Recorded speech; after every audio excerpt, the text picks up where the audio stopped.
Hello everyone, स्वागत है आप सभी का हमारे YouTube channel the education web पर।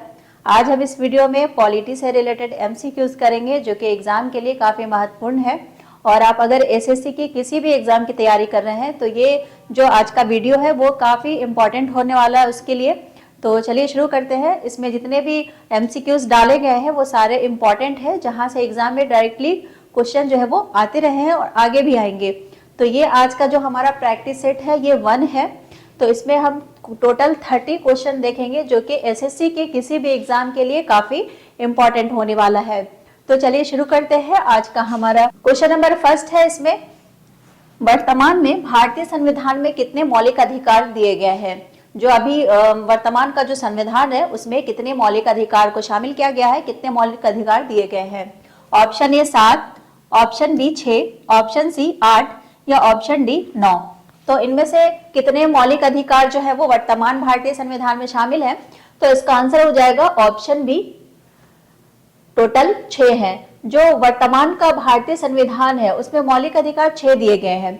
जो मूल संविधान था हमारा उसमें टोटल 7 मौलिक अधिकार दिए गए थे, लेकिन 44वें संविधान संशोधन अधिनियम के द्वारा जो संपत्ति का अधिकार था उसको हटा करके एक नया अनुच्छेद जोड़ा गया, अनुच्छेद 300 का, और उसमें जो है ये संपत्ति के अधिकार को कानूनी अधिकार बना दिया गया।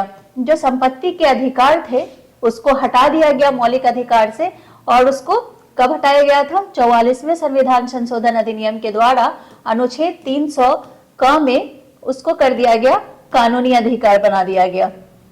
कानूनी अधिकार बना दिया गया किसको? संपत्ति के अधिकार को। तो यहां से भी डायरेक्टली क्वेश्चन, यूपीएससी में यहाँ से क्वेश्चन आ चुका है कि जो संपत्ति का अधिकार था उसको किस संविधान संशोधन के द्वारा हटाया गया था?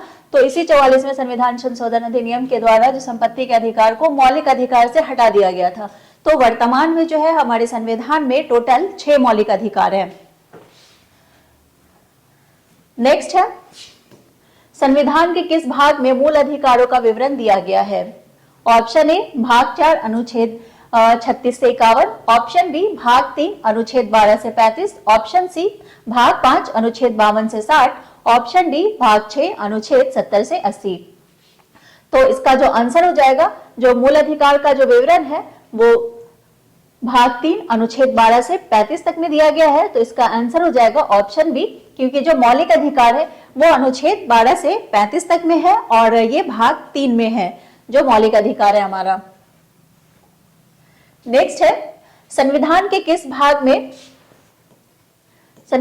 किस भाग को भारत का मैग्ना कार्टा की संज्ञा दी गई है? ऑप्शन ए भाग 3, ऑप्शन बी भाग 4, ऑप्शन सी भाग 5, ऑप्शन डी भाग 6। तो संविधान के किस भाग को भारत का मैग्ना कार्टा की संज्ञा दी गई है?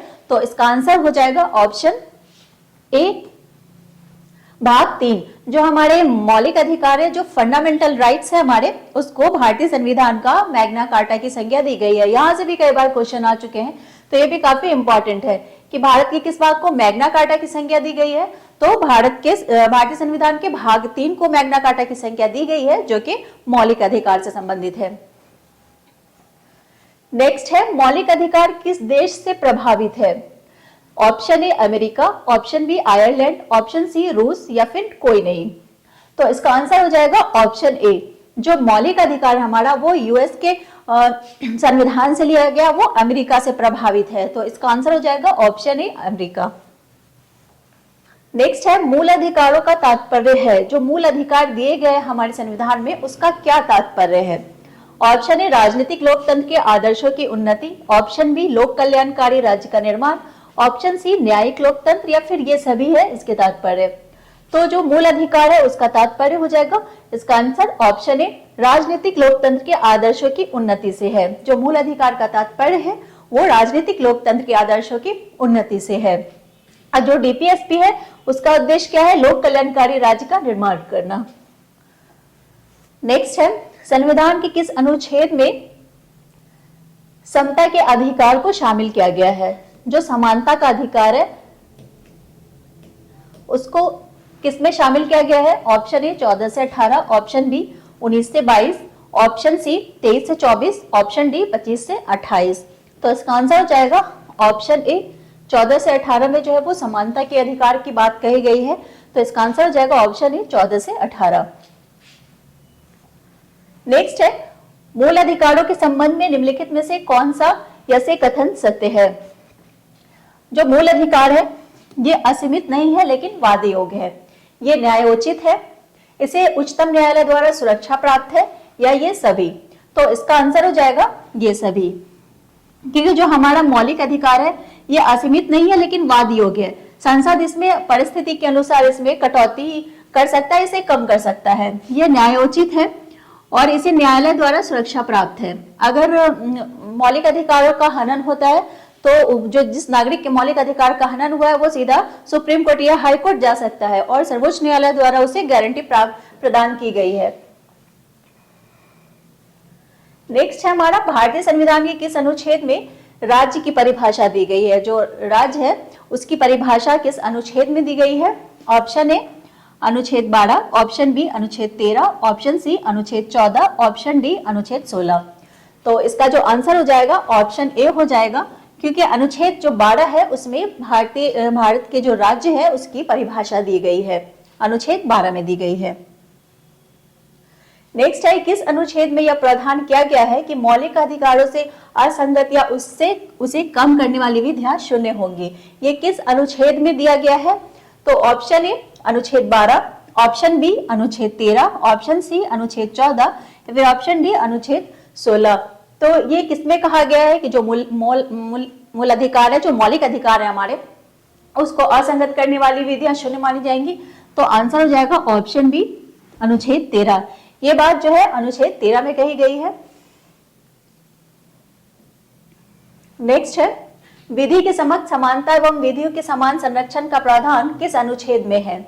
ऑप्शन ए 14, अनुच्छेद 14, ऑप्शन बी अनुच्छेद 15, ऑप्शन सी अनुच्छेद 16, या फिर ऑप्शन डी अनुच्छेद 18।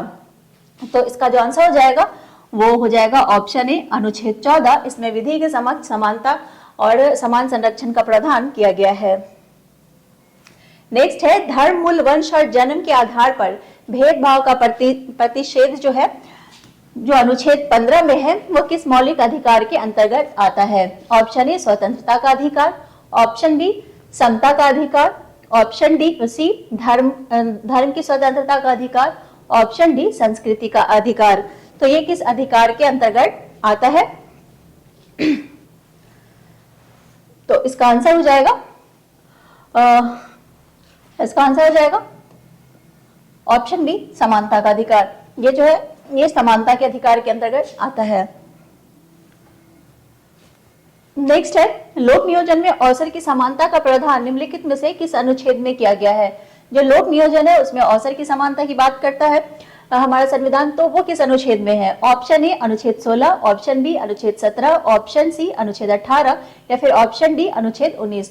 तो लोक नियोजन में अवसर की समानता की बात किस इसमें की गई है? इसका आंसर हो जाएगा ऑप्शन ए अनुच्छेद 16। जो लोक नियोजन में अवसर की समानता है इसका जो प्रावधान किया गया है वो अनुच्छेद 16 में किया गया है। नेक्स्ट है, अस्पृश्यता का अंत संबंधी प्रावधान किस अनुच्छेद में किया गया है? ऑप्शन ए अनुच्छेद 17, ऑप्शन बी अनुच्छेद 19, ऑप्शन सी अनुच्छेद 20, ऑप्शन डी अनुच्छेद 22। तो इसका प्रावधान जो है वो किसमें किया गया है? तो इसका आंसर हो जाएगा ऑप्शन ए अनुच्छेद 17 में अस्पृश्यता का अंत और इससे संबंधी प्रावधान किए गए हैं अनुच्छेद 17 में। नेक्स्ट है, उपाधियों का अंत संबंधी प्रावधान किस अनुच्छेद में किया गया है? ऑप्शन ए 17, ऑप्शन बी अनुच्छेद 18, ऑप्शन सी अनुच्छेद 19, या फिर ऑप्शन डी अनुच्छेद 20। तो इसका जो आंसर है वो हो जाएगा ऑप्शन बी अनुच्छेद 18 में उपाधियों के अंत संबंधी जो प्रावधान है वो किए गए हैं। नेक्स्ट है, स्वतंत्रता के अधिकार का उल्लेख किस अनुच्छेद में किया गया है? जो स्वतंत्रता है उसके अधिकार का उल्लेख जो है वो किस अनुच्छेद में किया गया है? ऑप्शन ए अनुच्छेद 19 से 22, ऑप्शन बी अनुच्छेद 23-24, ऑप्शन सी अनुच्छेद 25 से 28, ऑप्शन डी अनुच्छेद 32। तो इसका जो प्रावधान है वो किसमें किया गया है? तो स्वतंत्रता का अधिकार ऑप्शन ए हो जाएगा, 19 से 22 तक में इसका जो है अधिकार वो दिया गया है 19 से 22 अनुच्छेद में। नेक्स्ट है, अपराधों के लिए दोष सिद्धि के संबंध में संरक्षण का प्रावधान किस अनुच्छेद में किया गया है? ऑप्शन ए अनुच्छेद 20, ऑप्शन बी अनुच्छेद 21, ऑप्शन सी अनुच्छेद 22, ऑप्शन डी अनुच्छेद 23। अपराधों के लिए दोष सिद्धि का जो प्रावधान है वो किसमें किया गया है? तो उसका आंसर हो जाएगा ऑप्शन ए अनुच्छेद 20। नेक्स्ट है, भारतीय संविधान के किस अनुच्छेद में जीवन और व्यक्तिगत स्वतंत्रता के अधिकार का प्रावधान किया गया है? ऑप्शन ए अनुच्छेद 21, ऑप्शन बी अनुच्छेद 22, ऑप्शन सी अनुच्छेद 23, ऑप्शन डी अनुच्छेद 24। तो इसका प्रावधान किस पे किया गया है? तो इसका आंसर हो जाएगा ऑप्शन ए अनुच्छेद 21। नेक्स्ट है, भारतीय संविधान के किस अनुच्छेद में गिरफ्तारी और निरोध के संरक्षण का प्रावधान किया गया है? अनुच्छेद 22, ऑप्शन बी अनुच्छेद 25, ऑप्शन सी अनुच्छेद 27, ऑप्शन डी अनुच्छेद 29। तो इसका आंसर हो जाएगा ऑप्शन ए अनुच्छेद 22। अनुच्छेद 22 में गिरफ्तारी और निरोध से संरक्षण के संबंध में प्रावधान किया गया है। नेक्स्ट है, शोषण के विरुद्ध अधिकार का प्रावधान किस संविधान के किस अनुच्छेद में किया गया है? जो शोषण के विरुद्ध अधिकार दिए गए हैं वो किस अनुच्छेद में है? अनुच्छेद 23 से 24, अनुच्छेद 25 से 28, अनुच्छेद 29 से 30, अनुच्छेद 32। तो इसका आंसर हो जाएगा ऑप्शन ए 23 से 24। नेक्स्ट है, बालात श्रम का प्रतिषेध संबंध प्रावधान संविधान के किस अनुच्छेद में किया गया है? ऑप्शन ए 23, अनुच्छेद 23, ऑप्शन बी अनुच्छेद 27, ऑप्शन सी अनुच्छेद 17, ऑप्शन डी अनुच्छेद 29। तो इसका आंसर हो जाएगा ऑप्शन ए अनुच्छेद 23। नेक्स्ट है, कारखानों आदि में बच्चे के नियोजन का प्रतिषेध संबंधी प्रावधान किसमें किया गया है? ऑप्शन ए अनुच्छेद 23, ऑप्शन बी अनुच्छेद 24, ऑप्शन सी अनुच्छेद 25, ऑप्शन डी अनुच्छेद 27। तो इसका आंसर हो जाएगा ऑप्शन बी अनुच्छेद 24 में इसका प्रावधान जो है वो किया गया है। नेक्स्ट है, धर्म की स्वतंत्रता का अधिकार का उल्लेख किस अनुच्छेद में दिया गया है? अनुच्छेद 25 से 28, अनुच्छेद 29 से 30, अनुच्छेद 32 या फिर अनुच्छेद 35। तो इसका आंसर हो जाएगा ऑप्शन ए अनुच्छेद 25 से 28 तक में धार्मिक स्वतंत्रता के अधिकार का उल्लेख किया गया है। नेक्स्ट है, धार्मिक कार्य के प्रबंधन की स्वतंत्रता का अधिकार किस अनुच्छेद के तहत किया गया है? अनुच्छेद 23, अनुच्छेद 26, अनुच्छेद 25 या फिर अनुच्छेद 27। तो इसका प्रावधान किसके तहत? इसका आंसर हो जाएगा ऑप्शन बी अनुच्छेद 26। नेक्स्ट है, धर्म के आबाद रूप से मान्य आचरण, प्रचार तथा अंतःकरण की स्वतंत्रता का अधिकार किस अनुच्छेद के द्वारा दिया गया है? ऑप्शन ए अनुच्छेद 25, ऑप्शन बी अनुच्छेद 26, ऑप्शन सी अनुच्छेद 27, ऑप्शन डी अनुच्छेद 28। तो इसका प्रावधान किसके अंतर्गत किया गया है? इसका आंसर हो जाएगा ऑप्शन ए अनुच्छेद 25। शिक्षा संस्थानों में धार्मिक शिक्षा या धार्मिक उपासना की में उपस्थित होने की स्वतंत्रता का अधिकार किस अनुच्छेद के द्वारा दिया गया है? ऑप्शन ए अनुच्छेद 28, ऑप्शन बी अनुच्छेद 29, ऑप्शन सी अनुच्छेद 30, ऑप्शन डी अनुच्छेद 31। इसका प्रावधान किसमें किया गया है? तो इसका आंसर हो जाएगा ऑप्शन ए अनुच्छेद 28। नेक्स्ट है, संस्कृति और शिक्षा संबंधी अधिकार का उल्लेख किस अनुच्छेद में किया गया है? ऑप्शन ए 29 से 30, ऑप्शन बी अनुच्छेद 31, ऑप्शन सी अनुच्छेद 32, ऑप्शन डी इनमें से कोई नहीं। तो जो संस्कृति और शिक्षा संबंधी अधिकार दिए गए हैं वो 29 और 30 में दिए गए हैं। तो इसका आंसर हो जाएगा ऑप्शन ए अनुच्छेद 29 से 30। नेक्स्ट है, अल्पसंख्यकों की भाषा, लिपि और संस्कृति से सुरक्षा संबंधी जो अधिकार है वो किस अनुच्छेद में दिए गए हैं? ऑप्शन ए अनुच्छेद 29, ऑप्शन बी अनुच्छेद 30, ऑप्शन सी अनुच्छेद 31 या फिर डी इनमें से कोई नहीं। तो इसका आंसर हो जाएगा ऑप्शन ए अनुच्छेद 29। नेक्स्ट है, संवैधानिक उपचारों का अधिकार संबंधी प्रावधान किस अनुच्छेद में किए गए हैं? ऑप्शन ए अनुच्छेद 29, ऑप्शन बी अनुच्छेद 32, ऑप्शन सी अनुच्छेद 35 या फिर डी इनमें से कोई नहीं। तो इसका आंसर हो जाएगा ऑप्शन बी अनुच्छेद 32।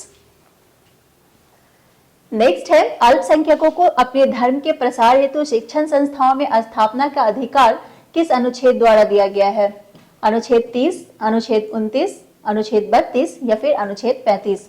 तो इसका जो आंसर है वो हो जाएगा ऑप्शन ए अनुच्छेद 30 के द्वारा दिया गया है।